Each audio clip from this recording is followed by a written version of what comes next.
Simkuring Pamulang nomor urut 52. Handapeun mata poe kamardekaan karya Rosyid E. Adi. Basa mega bodas ayang-ayangan di langit, sora barudak awor jeung dituna rasa. Telah bebas negeri kita, Indonesia merdeka.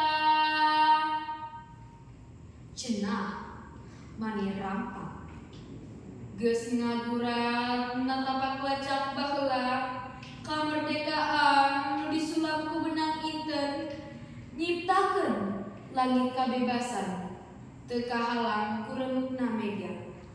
Simpai tinem berem bodas nu dikelin ku benang perak ngerap-ngerap handapeun mata poe nu cangra kapandeurinakeun.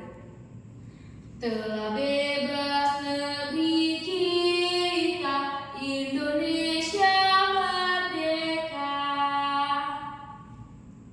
Barudak anteng netep ke awang-awang, kalebah kalebetna bandera nu diulitkeun ku hiliwirna angin tengah poe.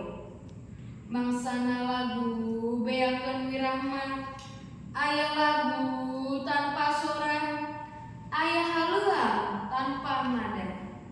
Tapi wirahmana angger ngagudurkeun sumangat gawe. Berem bodas angger ngerap-ngerap handapeun mata poe ereng-ereng.